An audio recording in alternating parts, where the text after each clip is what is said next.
What a great story.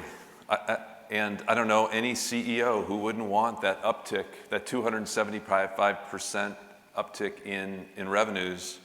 I'm sure that for Nick and maybe his peers, the beginning of the year planning process is a lot more fun, a lot more stressful, but it's great to see a service organization becoming relevant within the framework of a growth story. So congratulations to Nick and the entire CCE story. It's terrific. So what's happening at ServiceMax? In a word, lots. So I'm going to try to give you a condensed view. You all have invested a lot in the relationship with ServiceMax. We're not a public company yet, but we wanted to give you a little overview of the progress we've made here. First off, on the growth side. So in the past year, we've added 156 new customers, which over the course of time now, that we're well over 500 companies that we've brought into the fold. The other thing that's really interesting is over the past year, over 300 of our customers have done expansions. So moved into new geographies, new lines of businesses, all of that has happened just in the past year. A lot of it is happening outside of the US. And we put a team into Europe 2.5 years ago, almost to the day. And over this past year, Europe represented more than 1/3 of our new business, which is very cool. I know that we had a number of our European customers and prospects make the trip. We appreciate the investment, obviously, on both levels. We expect to see this continue to grow. We also, over the last year, one of the things we did was we put an office in Tokyo. We're very bullish about the economy there, the manufacturers who put such a high premium on quality and service. It's a core part of the culture there, and we've got some great partners and an initial team in Japan. So we're expecting wonderful things over time there. And all of that, if you add it up, when we look at our recurring revenue base, it's grown by 94% over the past year. So we're very proud of that. But what I'm really fired up about is that over the last year, more than 100 of our customers went live. So I talked about some of the benefits of being live, 22% increase in revenues, 17% increase in first-time fix rate, 24% increase in productivity. You don't get any of that. None of that accrues to you until you're live. So it's great to see more than 100 of our customers getting live, getting some of the benefits of ServiceMax. And that's a lot of work. We could not do it without our partners. So Blake Wolf, Chris Thompson on our team have grown this team of integrators around the world. We now have over 260 certified consultants who've been trained on ServiceMax, can do the implementation work, can do it in any part of the world. I will say that our mantra internally is that these folks we treat as though they're part of our family. They are one of us. They work side by side many times with our own implementation consultants. And what's really cool is we're really trying to grow this aggressively. Over the last few months, we're now seeing more than 50% of our implementation work is being done by our partners. So they're taking this seriously. They're building practices around ServiceMax. And that's having a big impact on your success and our success going forward. So I don't like to brag, but in fact, my board members are probably here. They're like, dude, brag more. Come on.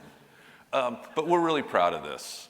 This has been a long campaign for us to become recognized by the folks who evaluate technology on a full-time basis, to get up into the leaders quadrant, is representative, certainly of progress for us, but it's also progress around a recognition of what field service technology should do, what the objectives of that are, that it's end-to-end, it's running a service business. That's the objective. It's not about squeezing cost out of a field service organization. That's not what we're looking at going forward. And to me, this is kind of a triumph for us in that point of view. I'll tell you, First of all, the Gartner comments, if you haven't read the report, they talk about our vision, they talk about the traction that we're having, they talk about how our customers feel about us, which is great.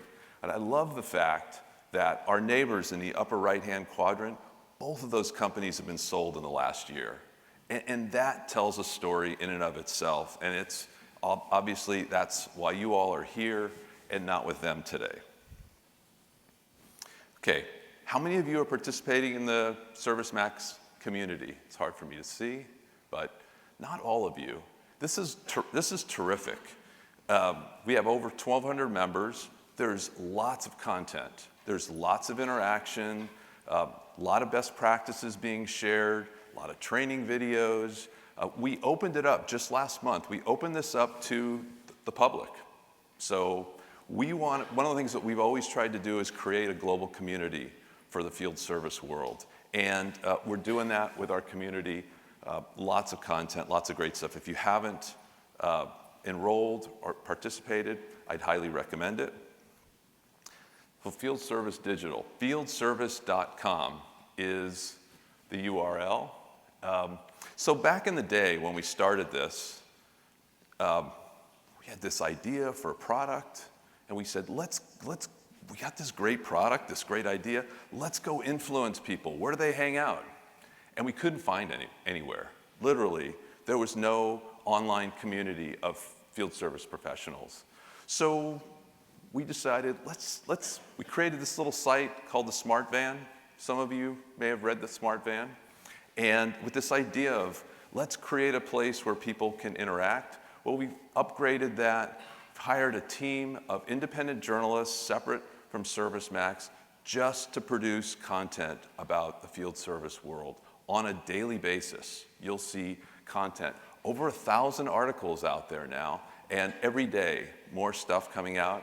The readership on this is growing like crazy, over 10,000 readers a month, and we're hoping to see that grow. One of the things I'm pretty excited about is Field Service Digital University, where they are taking groups of content to educate folks, because it's really hard to kind of go, how do I figure out what is a field service job? What should I know? What are the basics? So they're starting to group this into what they're calling FSDU, and I invite you to take a look at that.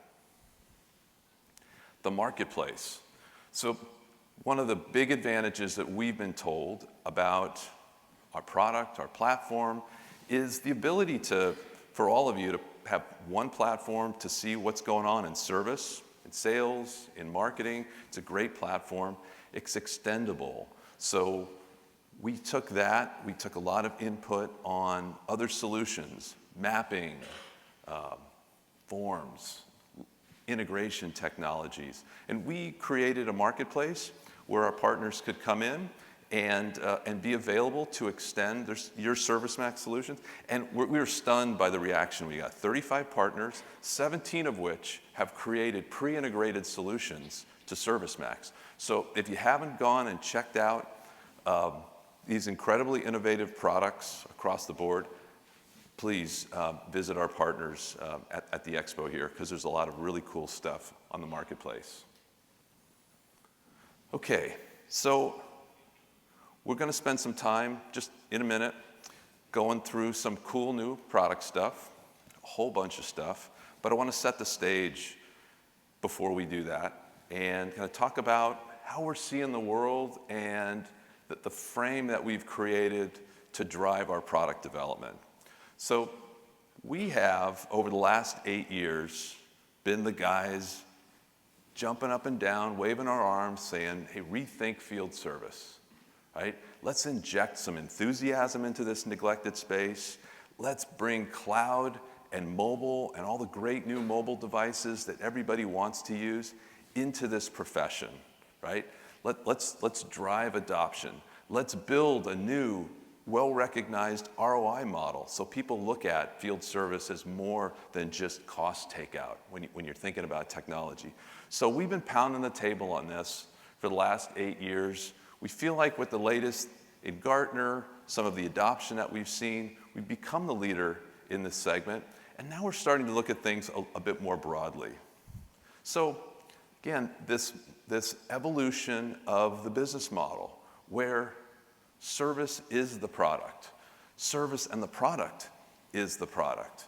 The traditional ERP systems and CRM systems bolted together the way they are today, it just doesn't adapt well to this model where you've got this three-dimensional connected enterprise where you've got your people, your customers, and your products all connected to deliver an outcome.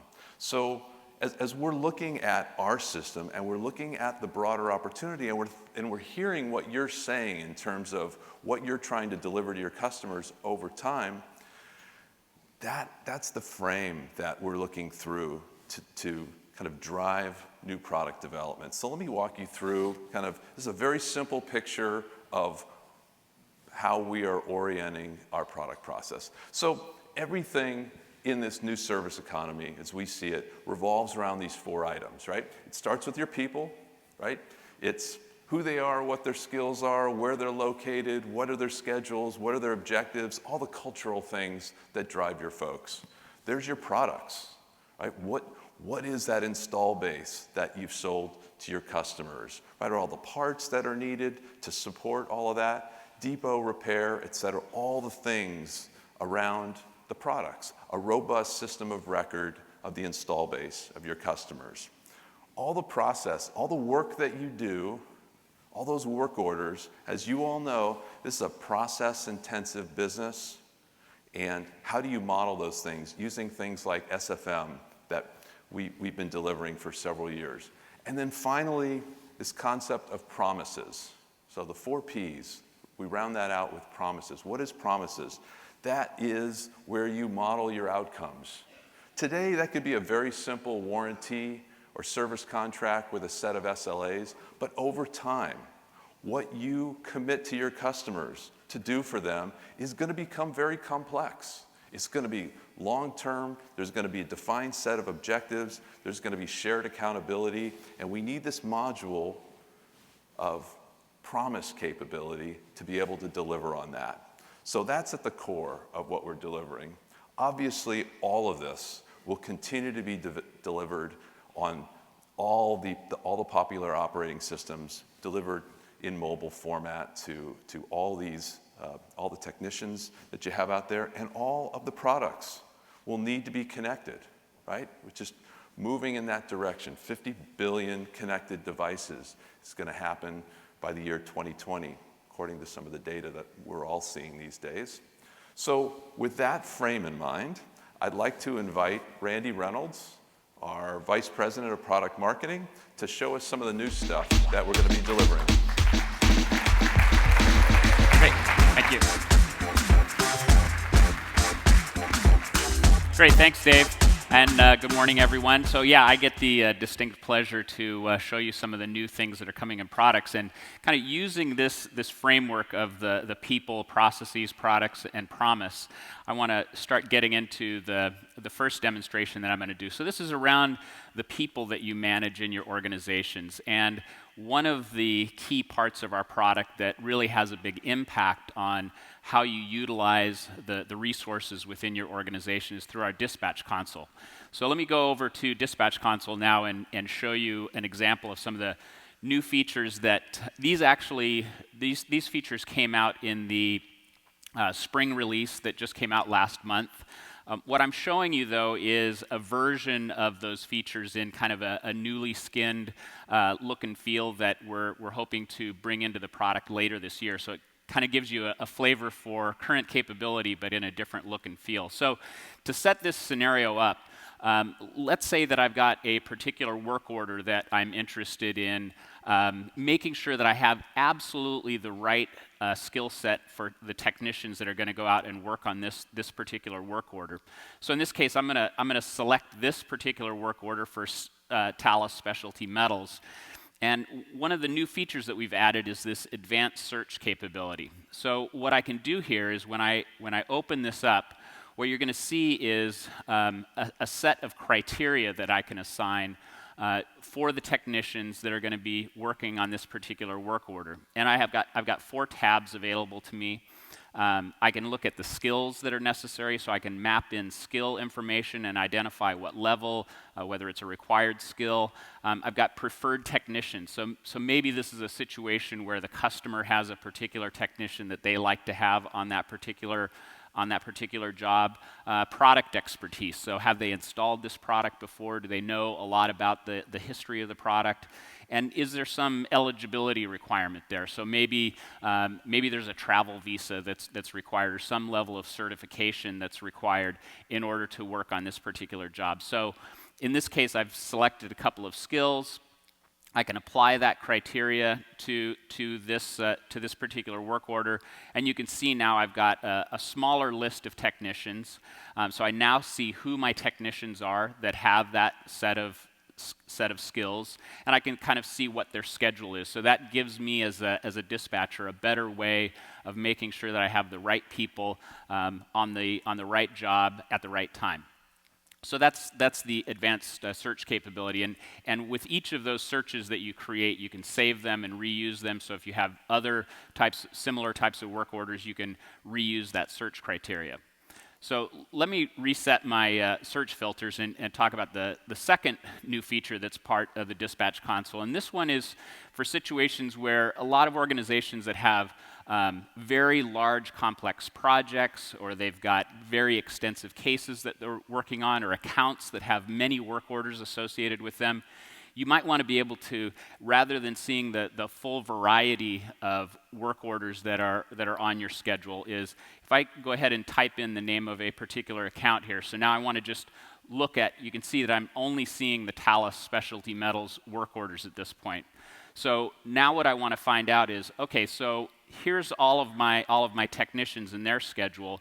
Who are the ones that are working on just these work orders for Thales Specialty Metals?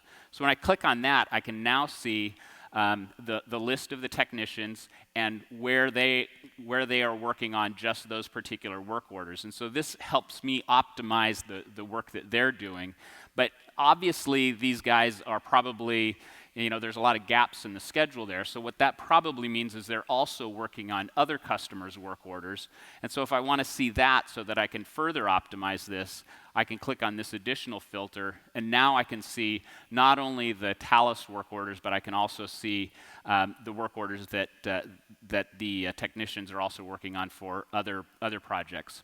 So those two features are a way that we can do a better job of managing the resources that you have available to you through that advanced technician search, as well as the filtering options for major projects.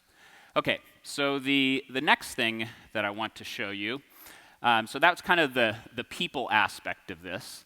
So the next area that I want to show you is a couple of products that are on our roadmap for later this year, targeted for the winter release. And this affects the processes that you guys are executing in your business. And clearly, process, as Dave mentioned, is a big part of our field service business. And a lot of this is related to the compliance that is also part of your organization.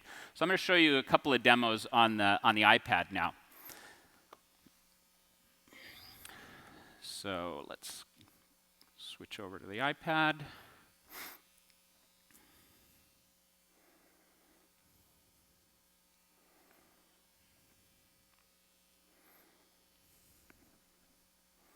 Okay, there we go. So what you're seeing here is this is a typical work order on the iPad mobile application. Should look familiar to you for those of you that have used this. And so if I go into the Actions button, you can see that I've got a new choice there for checklists. So, and what's interesting here is we have this checklist capability will be something that you will be able to create checklists on your own. There's an administrative user interface, so you can create checklists. You can associate them with particular work orders, particular job sites, a lot of different associations. So I'm going to go ahead and open this up. And what you can see here is the list of checklists that are associated with this particular project. And they're organized by the checklists that are in progress, some that I haven't started yet, and some that I've already completed. So let's go ahead and complete one of these ones that's in progress. Now, a couple things to point out here is in creating the checklist, we have a lot of flexibility in terms of the types of questions that go into the checklist. What you can see is there are drop-down menu options for the first question. There's a fill-in-the-blank option for the second one. I can maybe do a multiple select here.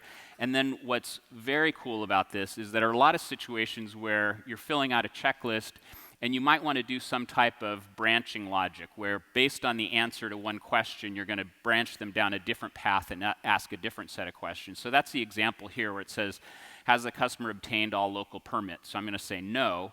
Well, as a result of that, it's going to say, okay, well, which ones were missing in this situation? I'll say, well, the electrical permit was missing. With that done, I can go ahead and submit this. So that gets sent off. That information is captured and stored. There's an audit trail associated with it, so it really helps with that whole compliance part of your business. And you can see there that it now falls into the completed category. So that's the checklist capability that's coming later this year. I think that's going to be a great tool for many of you that have different types of processes within your organization that you want to track from a compliance standpoint. Okay. So the next thing I want to show you is timesheets. Now, timesheets, for those of you that have ever either had to fill out a timesheet or you have people within your organizations that fill out timesheets, you know that this is a difficult thing to do if you're doing this on a manual basis or you have difficult to use systems where you're having to ask people to keep track of where they've spent their time, to submit things, on a timely basis, to be very accurate with them. So with our timesheets applications, we've tried to address some of those things. So what I'm looking at here is a different schedule of the different weeks of timesheets that I have to complete. So I'm going to go ahead and start with this week in November. And what you can see is that I'm looking at a week view of my timesheets that have been completed. And I'm a little light on time for this particular week because I'm only accounting for about 9 hours that I spent. So typically what you would have to do is the technician would go into the timesheet application and maybe look back at their calendar and figure out where they spent their time or which particular work orders they worked on. Well, guess what? We keep track of all that information. When you're using this product, when you're using the mobile application, we already know because in the course of completing work orders, you're tracking time. In the course of scheduling calendar events, you're tracking time. So rather than asking people to go in and recreate all of that data, we have something called autofill. And so what's cool about this is it goes out and captures all of that information that we already know about and fills out all of your time. So now we've got a very complete view of how your time has been spent. And has the ability to add additional time. Let's say I want to go in and make some adjustment to this particular work area. So I actually spent an hour and a half there. So I'll go ahead and save that. And once I'm done, I can submit that timesheet. And it says, great, timesheet's been saved, and it will be submitted at the next sync. So that's timesheets. Timesheets and checklists, two great product areas that we're very excited to be releasing later this year that I think will help in a lot of the compliance and process areas within your organization. Okay, so the next one that we have is related to your products, specifically managing your installed products. And so this summer, we're going to be releasing a new product that we're very excited about, and it is called Product IQ. And Product IQ is a wholly new product for us that is very focused on doing some of the things that Dave talked about in terms of really understanding and managing in depth what your installed products look like, because we think that there's some huge revenue opportunities for your businesses, and we've been working with several of our customers on the development of this product. So let me kind of give you a quick scenario of this before I show you the product. So let's say you've sold a piece of equipment. In this case, I think this is an MRI machine. And so this is kind of the traditional way that organizations would make some money off of the sale of the product. And then over time, you're certainly expected to sell extended warranties, and you're doing more service, so different break fix, you're doing upsell, you're doing cross-sell. So those are all great revenue opportunities for that particular piece of equipment. Well, guess what? If you don't have great visibility into that equipment, you don't know where it is, you don't know what version it's on, you don't know, you know what the state of use is, whether it's operational or not operational, all of that other money goes away. So that's really the focus of Product IQ, is it's to give you that greater visibility in detail with the products that you have installed so that you can drive additional revenue from that installed base. If you can't see it, you can't sell to it, you can't upsell it. So let me show you what we're doing with Product IQ.